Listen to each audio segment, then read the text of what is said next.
Dr. Maurice Duffy, and I have the pleasure, absolute pleasure, of having Claire Riley from the NHS with me this morning. Hello, Claire, how are you? I'm all right, Maurice. How are you? I'm okay. I'm sure it must be a difficult time in the NHS at the moment. Yeah, it's really busy, but the teams are working flat out. And I think I have to say, if anybody was going to be poorly in any country, I'd rather be in the UK for sure.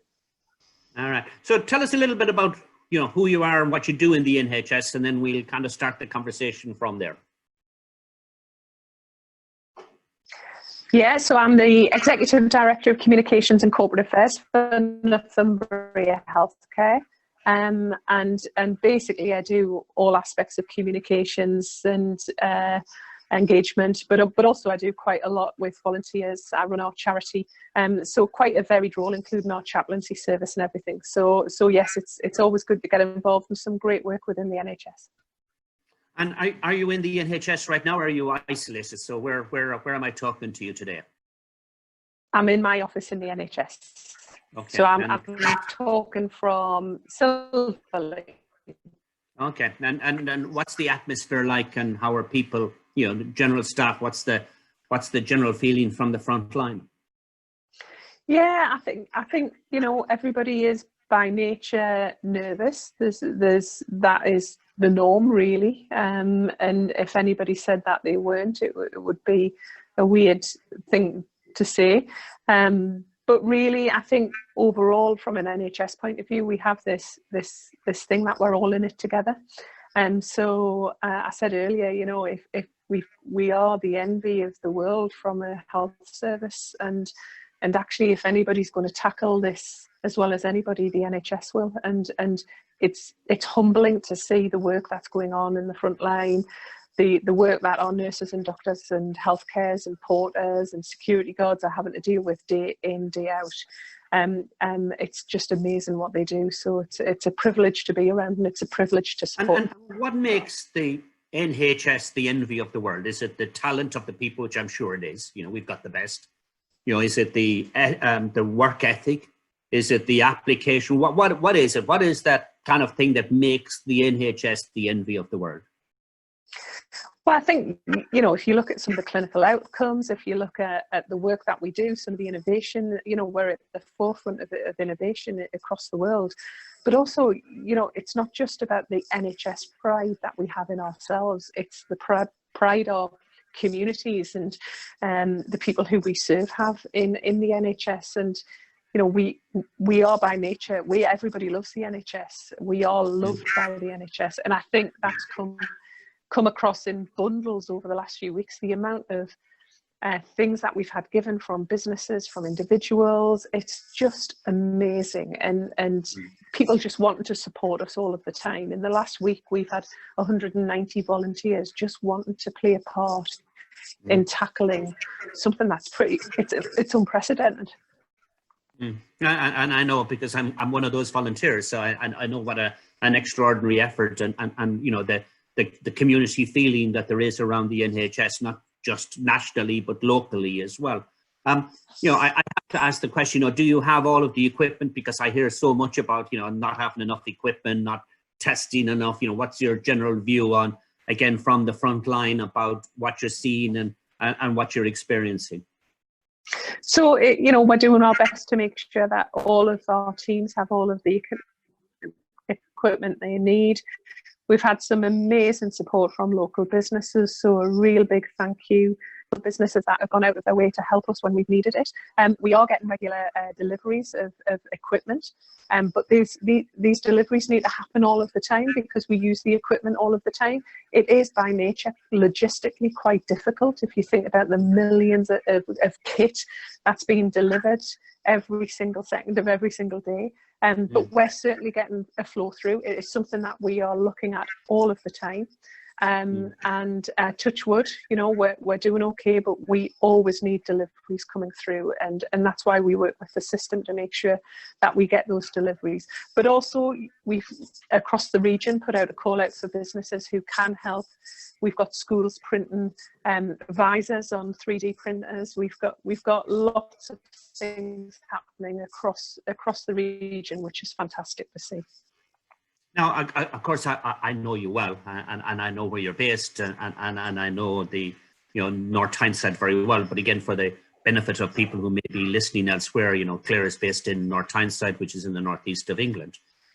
What admittance have you seen? I've seen that whatever it is, 170 or 180 people who have been declared as having the coronavirus in the region. What are you seeing on the front line? Is that number, what you're seeing? Are you feeling that you're at 90% utilization, 100% utilization? Do you have capacity, or is that capacity slowly being burnt up? And what I'm really interested with is, are we getting towards the peak? Are we at the peak? Are we coming up? Because again, everybody hears about this peak, and we have to flatten this peak. Right? That's what we're all without fully understanding what the peak actually is. So my question, the best people to ask that question are, the best people, these are very clever people who work with models and go through this all of the time. But what I will say is we all have our part to play in tackling what we are facing. And there are so many unknowns about what we're facing that it would be impossible to give any assurances in that sense. But what we can say is by staying at home, by doing what the government is asking you to do, will help us to save lives. And I think that's what we've got to focus on, Maurice. So, people will talk about peaks, people will talk about, I think the government yesterday gave some really helpful information based on some of the numbers that they're seeing coming through. But the more we can stay at home, the more we can allow our services to save lives. And I think that's got to be the key for people. People just need to do as they're told. And you're fading in and out there a little bit, not too much. So I can hear you, but there is a slight delay. But I know that this is kind of a difficult, and I'm really grateful for you making the time to talk to me today, because there are pressing priorities, and there are things that I'm sure you have to be doing, which are outside the realms of this. But I think what would be also useful to know are to get your view on. I've been watching the Boris Johnson scenario play out. You know what my politics are, but everybody, the humanity or the human element of it is that this is exceptionally sad that he finds himself in this position. I'm sure he's getting the best care as possible, but it is an absolute endorsement if one of the most powerful people in the country can be laid down. Who's to say that I can't be laid down, or other people who are listening can't be laid down? And the washing of the hands and the staying at home and the isolation, I'd completely endorse it from a behavioural point of view. It's not always just about us, but we don't know who we're talking to, or we don't know who we're engaging with, how their immune systems would respond to it, and we have an obligation to ensure that we're not passing it on, or that we're not being party to it, or that we're not in any way facilitating its spread. But again, from a hospital point of view, are you seeing yourselves getting to capacity, or are you coping well? I think, like with everybody else, we are coping with the demand that we've got, and the teams are doing a fantastic job. And if anybody's going to deal with it, the good old Northumbria spirit, and actually the NHS overall in the Northeast region, we're really well served by the NHS. But ultimately, we will do what we need to do to deal with whatever we have to face. And each day changes, and we just have to stay on top of it, Maurice. Okay. So kind of moving outside of that, and there is a life, hopefully, that we will get back to, even though everybody is defining it as the new normal. And I've been working over the last number of hours on the kind of Tsunami mindset. How do we deal with the consequences of what we've got through? Because, undoubtedly we will get through it, and we will overcome it, and there will be another time. And we have to start preparing for that. But, who are you as an individual, and how have you found yourself to be in the NHS at this point in time? I think a lot of people who work in the NHS just roll their sleeves up and just do what really is required. I've been really impressed by my team. You know, it's not the nurses, the doctors, the porters do fantastic jobs, but you know, as an organisation, we've got over 10,000 staff. Not everybody is frontline. We are all have a role to play, whether or not you're paying the wages or paying the bills or doing the communications or medical records. You know, we all have a part to play, and we all by nature just roll our sleeves up and to make sure that we're helping what, you know, the front line, but also doing what we need to do. And I think that, you know, one of the things that have come out of this kind of scenario is the appreciation for, you still with me, Claire? Yeah, so I'm here. It's the appreciation for the jobs that some people do. You know, I was, now when I said talking to the postman, I was talking to the postman through the window, but, you know, continuing to have to do it in difficult circumstances. You know, the delivery guys that deliver the food, even that pizza delivery, that man who gives you a pizza and leaves it outside your front gate, right? You know, absolutely essential to keep the whole life moving on, or to keep us actually some way feeling a little bit normal. But my question to you is, you know, what has been your career? So I'm just curious from that point of view that brought you to the NHS right now. So what's your background? How have you ended up where you've ended up right now? So that people get a better sense of who you are as an individual, not just the role that you play. I've probably had a unusual jump into the NHS, but previously I'm from private sector, so I worked for Northumbrian Water for 16 years before I joined the NHS. 12 years ago I joined the NHS, and I worked in marketing for Northumbrian Water. And I was lucky enough to have the opportunity of joining the NHS, and actually I've loved it ever since. So yeah, it's been a different route into the NHS. I'm not an NHS lifer, but it's a great organisation to work in, and it's you know, it's really when you can see the impact the work that you do have almost instantaneously. The feedback is fantastic. So it's a really rewarding career to be in. And how are your family dealing with isolation?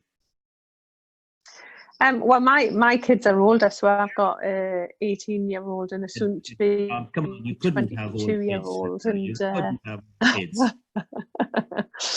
so oh well, yeah, but my eldest is self-isolating with her university pals, and my youngest is in the house with boring old mum and dad, I'm afraid. So, but they're fine. Yeah, they're fine and doing as they're told, and staying at home. And how are they dealing with the kind of, you know, and it is undoubtedly, you know, for somebody like me who kind of spends their lives in coffee shops and, you know, does a lot of external meetings and a lot of traveling, it is a very strange experience. It's a bit surreal. And you know, I'm fortunate in the fact that I've got a garden and I've got a beach outside the house, so you know, I get some release from it. But it must be really, really difficult for some individuals, and I'm curious to see, you know, what's your partner, you know, how are they finding it, how are the kids finding it, and what are they doing during the day that kind of gets them through the day? Because, you know, if you haven't got a structure to your day, it's very difficult to kind of manage the day well. Yeah, well, I'm certainly keeping my husband busy, so he's got work to do in the house, so he's got no chance to get bored. But what I worry most about actually is my mum, you know, my 8-year-old mum, who has been in the house, and we haven't really allowed her out for many weeks now, when normally she is a fit and active woman, and so, you know, she has family around her and quite close. There will be some people who don't have family close to them. And I think it's all of our responsibilities to just make sure we're looking in on those people who maybe don't have visits from family regularly, who need a bit of support and extra help. Because it's those people who won't probably shout for help and won't be asking for a little bit of company. So even if it's just picking the phone up to somebody you haven't phoned for a long time, we need to just try and take our responsibility to our neighbours and look after people, really. And it is difficult, you know. I've got a similar circumstance myself, you know, where my wife's dad, who's in his 80s, with, you know, suffers from asthma, but plays golf every day, every single day. But, you know, for weeks now, he's been in isolation. We're fortunate in the fact that he lives kind of pretty close to us, and I can wave to him from my front window, so I get that social contact. But it is extremely difficult. And you know, it is also, you know, as you know, I've got an 11-year-old boy, and you know, I'm not sure that he's fully appreciating home teaching. He says I'm more strict than the teacher, and you know, we're in the Easter holiday period, and I'm not allowing him to have an Easter holiday, right, on the basis that I'm going, and he's kind of saying, "Oh, my pals." But it is a strange time, and it will have consequences, and I don't know whether you'd agree with me. But, you know, the consequences of it will be on behaviour. I think that one of the consequences will be a greater appreciation of the need to invest in our NHS. I think the consequence will be a greater need to look at the forward planning. You know, to me, a pandemic, we should be thinking of it in the same light as a nuclear threat, and it should be getting the same level of investment, because, you know, we cannot have a repeat of this again. And how we manage it, and the manner in which we manage it, you know, I hope and hope and hope, you know, that there are some people learning lessons that can be applied, because I see quite a lot of it from a business point of view. The coaching that I do with a lot of business people are under huge stress. You know, the amount of businesses that are under stress is just absolutely enormous. Even businesses that were very good, you know, they've just shut down. They've just completely and utterly shut down. And I know the government, you know, to be fair, is doing what it can, and it's spending a lot of money. But the reality is, on the ground, and the people that I'm finding, and I'm talking about business people here, you know, they're struggling. And if they're struggling, those who work for them, right, or who are further down, you know, the chain, in the sense of, you know, dependent upon, you know, the weekly or the daily or the monthly wage, it is very difficult. And you know, the social consequences to me is one of the things that, are you seeing any of this coming through? Is there something that you're seeing coming through that's outside of, you know, the immediacy of the coronavirus? You know, I saw yesterday, which is one of the things that I wrote about recently, is, you know, there was a 23% increase in the calls to domestic abuse lines, right? And that's scary, right? And when you think about it, isolation with people who are abusive, or isolation with people who have that tendency, it's going to make it worse, and it's going to make it more immediate. And the fact that they're not going out to work, or that they're more in the house together, because it's not just about, you know, those that are on social, it is about people who are wealthy as well, right? You know, that it spreads right across the demographics of that particular group. So the question that I'm asking is, are you seeing anything like that, or are you getting anything like that coming through some of the social lines for the trust? I think there's a few things in what you've said there, Maurice. There's the first one I'll pick up is around behaviours. I think we'll look back on this time, and we'll look at the behaviours before COVID. We'll look at the behaviours during COVID, and we'll look at the behaviours after COVID. And I think that's going to be really interesting to look at. I think that, you know, how you behave during this outbreak, it'll be ultimately your personal legacy. And that's why, you know, we all have to be mindful of how we behave. It would be really easy to overreact or underreact or react to a comment one person makes in the heat of the moment. And, you know, we just need to be really conscious of that. On the other side, on the business front, I think I can't make political points or anything, but what I can say is, you know, from the outside looking in, and I'm not in business, it appears to be quite a substantial and unprecedented support package that government have put in place to try and support organisations and local businesses. Certainly, I've never seen anything in my lifetime, and I'm guessing nobody else has too. But we also, as large organisations like the NHS, when we start to recover we need to determine what is our responsibility to support local businesses, and how can we work proactively with local organisations in that sense to try and support them, because they've supported us during this time. And I think it'll be really good to see how we take our responsibility for supporting those local organisations going forward. And then the final point around, you know, what we're starting to see, we know that there will be some sick people out in the community, and they are not presenting to their GP, or they are not going into A&E early enough for the support that they need. So there's a few behaviours there. We need them to go to A&E. We need them to seek help, because actually it could be too late. So we're starting to definitely raise the awareness around stroke in particular, and also heart attacks. Any symptoms of that nature, you need to seek help straight away. And you may have seen some local media on that recently. But I think at the end of this, I bet we will have to have a new norm. We can't go back, and we won't be able to go back. And how that new norm is formed, it's for people far brighter than me to determine how that works. But I think we'll all have a part to play in that, and I think we all need to take our behaviours as part of that, or make sure we have the right behaviours as we go into that new norm. Yeah, and you know, there's no way that I'm brighter than you, but it is something that I work on, and you're absolutely right. You know, we cannot extend the past into the future. You know, the reality of what's going to happen after COVID, and there will be an after COVID, is something that's taxing a lot of minds, and how we prepare for it. And you know, I work with a number of individuals who are kind of working through that or thinking through that, be it in political sphere, or be it in the business sphere, or even in the sports sphere. So, you know, thank you very much for your time. I've got some kind of quick questions to ask before we finish up, kind of, you know, of general interest is, you know, who's your favorite band and what's your favorite song and why? My favorite band has to be Wham.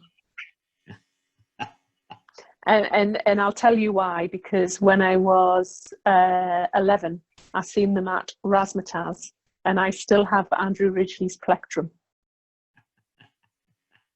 Brilliant. And your favorite drink, or you know, what is your favorite drink? I'm missing my coffee, and I'm kind of trying to remind myself of coffee shops, and I'm going to get in touch with them for a little bit of brand advertising here. But yeah, what's your favorite drink? I do like a cup of tea, but I also equally like a Pinot Grigio. Has got to be my favorite tipple. And you know, sport. What sport do you like? I used to, when I was younger, I quite like running quite a bit. But I'm probably more into circuit training and body attack, and now and again I do a bit of jogging, but not much. I know. I quite like spinning. I quite like spinning. I've seen the pictures of you working out. I've even seen the pictures of you running through muddy water. So yeah, I can absolutely endorse that particular comment. And my last one, you know, is who in history, right? And I'm going to give a preamble because you now know the question that's coming. But who in history, you know, would you admire, and what would be the thing that you would kind of take out of that, you know, that you would say to people, this is what I've learned from these individuals, or this individual, and this is what I think that, you know, they can teach us right now? I suppose right now it has to be Florence Nightingale. If you think of what we're tackling in the NHS, and the spirit and the passion and the ambition that we're seeing from workers across the NHS and the care sector, to be fair, you know, it has to be her. Good. Well, you know, I thank you for your time. You know, I know obviously you and many people in the trust, so I wish you every success. And when I say every success, because it's so important to all of us, you're keeping us alive, and that's kind of critical to where we are right now. And you know, I pass on my best wishes and my absolute sincere hope, that you keep safe. That's the most important thing. And, that you keep up the good work. And I would join with many people in giving, a round of applause to the NHS. Claire Riley, thank you very much for your time. Thanks, Maurice. Can I just say a quick thank you? Sure. Yeah, can I say a big thank you to all of the teachers, to all of the care workers, to all of the doctors. Claire, can you say that again? For all of the nurses, to all of the doctors, amazing. Can I just ask you to say that again, because you broke up, and that's kind of a really important point. Yeah, no worries. Can I just say a big thank you to all of the teachers who are coming to work at a time when they wouldn't normally be coming to work over Easter, and actually it's integral to keeping our services going, to all of the businesses that have offered support and brought in the food for our teams and the cakes and everything. It's amazing. To all of the policemen who really support our work going forward, to everybody in the care sector, everybody in local authorities doing a fantastic job, and of course everybody else in the NHS, amazing work. Thank you very much, Claire Riley. 1, 2.